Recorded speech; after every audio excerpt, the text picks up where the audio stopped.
yang mungkin kami yakin bahwa Sobat Migran pasti banyak pertanyaan. Nah, kami hadir di sini untuk bisa mendekatkan diri dengan Sobat Migran sehubungan dengan hari ini mulai dibuka pendaftaran ujian untuk shipbuilding sampai dengan tanggal 14, dan memang kali ini adalah ketentuannya berbeda dengan pendaftaran ujian UBT umum di awal tahun lalu. Sobat Migran, kami akan kembali mengulang bagaimana sih proses alur penempatan PMI bila ingin bekerja ke Korea Selatan, khususnya adalah skema G2G.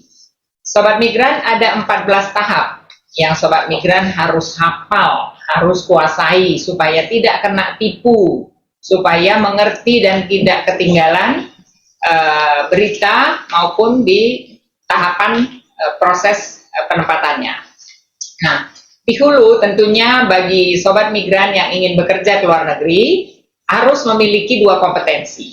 Yang pertama adalah kompetensi bahasa, yaitu bahasa Korea yang disebut dengan topik. Kemudian yang satunya adalah kompetensi yang kita sebut skill, ya, kompetensi teknis terkait dengan jabatan ataupun sektor yang mau dilamar.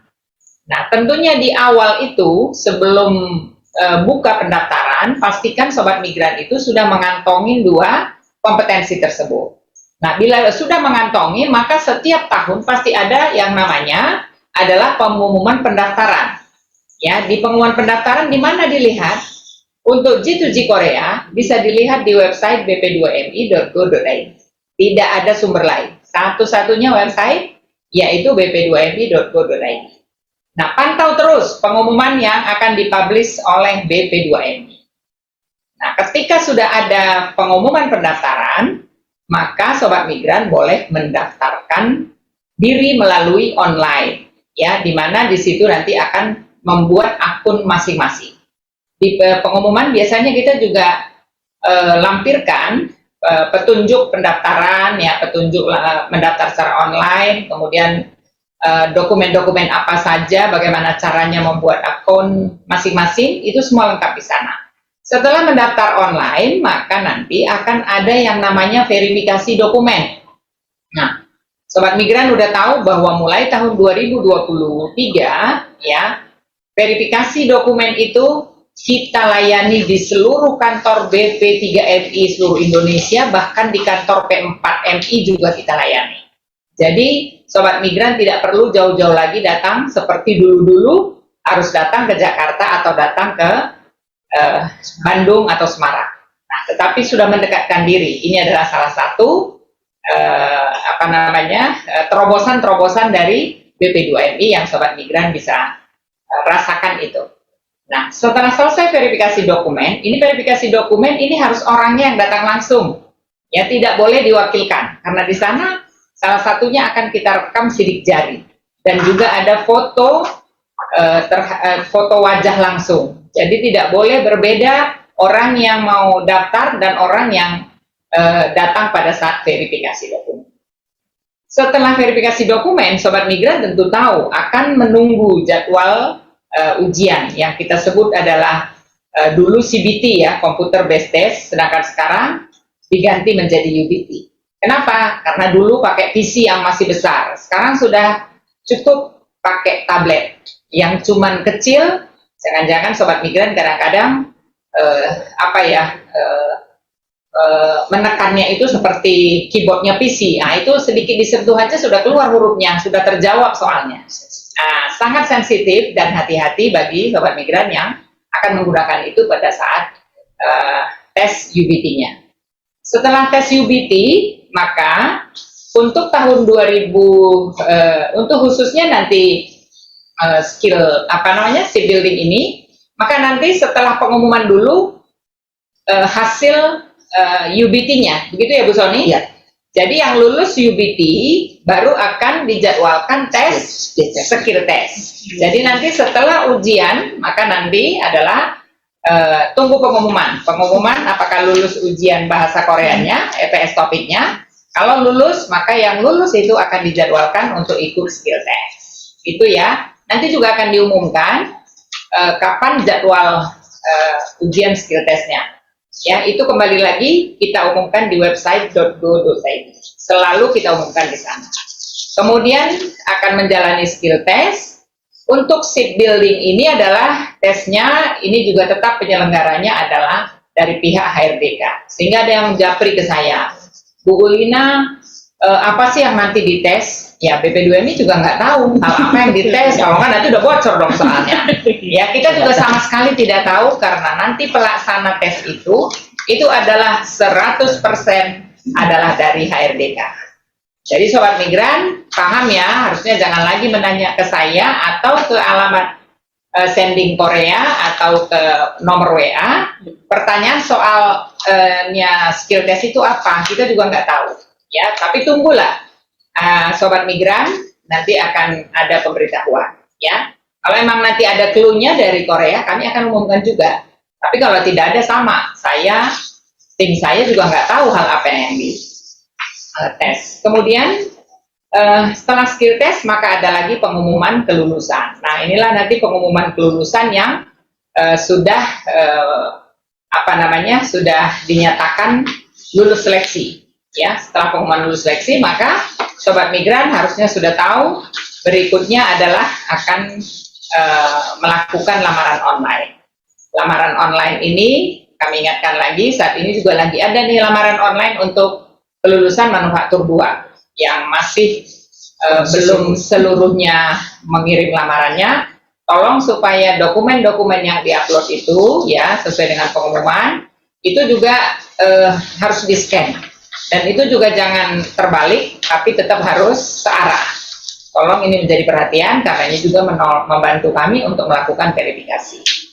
Nah, setelah lamaran online itu verified, artinya lolos verifikasi oleh tim PP ASAP, maka ini akan kita sending ke Korea, ke HRD Korea melalui SPAS. Dan di Korea juga masih diverifikasi juga oleh tim Korea sendiri. Nah, kalau ada yang belum benar, biasanya Korea akan kembalikan lagi datanya ke PP ASAP melalui data SPAS. Bila itu sudah lolos verifikasi, maka masuklah datanya di roster.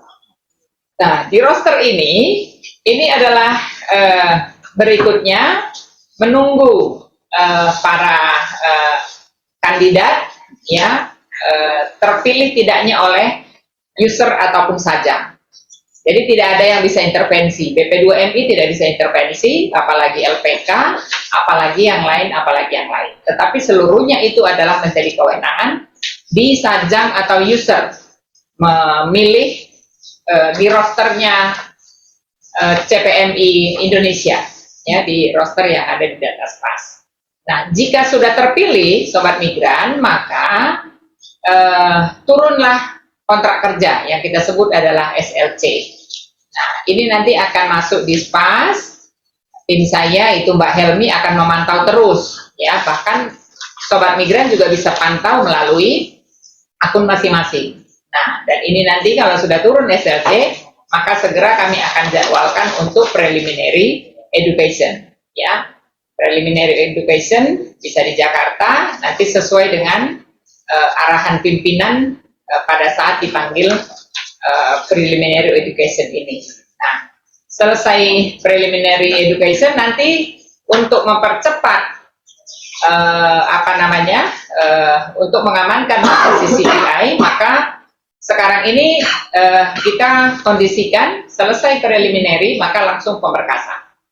Nah, jadi pada saat adik-adik dipanggil untuk prelim, maka nanti itu sudah membawa berkas untuk persyaratan pengajuan visa. Ya, jadi pada saat nanti berangkat, ketika dipanggil prelim, maka bawalah sekalian dokumen-dokumen yang dipersyaratkan, yang kalau nggak salah itu ada 9 untuk pengurusan visanya. Nah, kalau sudah selesai pemberkasan, itu adalah 1 hari dengan medical check up-nya, yang MCU kedua, ya, hasil MCU keduanya fit to work, maka berikutnya tim PP ASAP akan mengajukan untuk apply visa. Nah, kalau sudah masuk di apply visa, ini adalah proses terakhir. Turun tentunya adalah apply visa ini karena CCPI-nya udah turun, ya. Nah, ini adalah proses terakhir. Kalau tidak ada masalah di kedutaan Jepang, kedutaan Korea, di KVAC maupun di kedutaan Korea, maka turun visa kerjanya dan segera kita akan jadwalkan untuk berangkat untuk terbang ke Korea. Nah, ini adalah tahapan-tahapan yang kembali kami ulang supaya semakin mantap di Sobat Migran, ya, semakin jelas, semakin mantap, semakin dikuasai. Dengan demikian untuk memperkecil juga pertanyaan-pertanyaan dari Sobat Migran kepada pihak BP2MI. Kami bukannya tidak mau menjawab, tetapi kalau sudah teredukasi Sobat Migran, tentunya pertanyaannya akan semakin kecil. Tapi kalau tidak teredukasi, pasti ya banyak bertanya, demikian ya. Nah, kemudian sesampainya di Korea, maka masih akan menjalani orientasi 3 hari dan sekaligus juga masih dicek kesehatannya. Bila di situ kesehatannya sehat, fit, maka pada hari keempatnya itu sudah diantar ke perusahaan tempat mereka bekerja. Nah, jadi deh Sobat Migran sudah bekerja di perusahaan, bekerja di Sajam, tentunya kalau sudah sebulan langsung dapat gaji dong. Mbak Karissa tahu gaji mereka. Mbak Karissa gajinya mah nggak seberapa dengan gaji PMI kita di Korea. Direktur aja gajinya kalah. Boleh di-spill Bu, berapa Bu? Ya, mereka ini adalah 2 juta won lebih. Nah, kalau dirupiahkan itu sekitar 23.700.000. Saya daftar shipbuilding besok.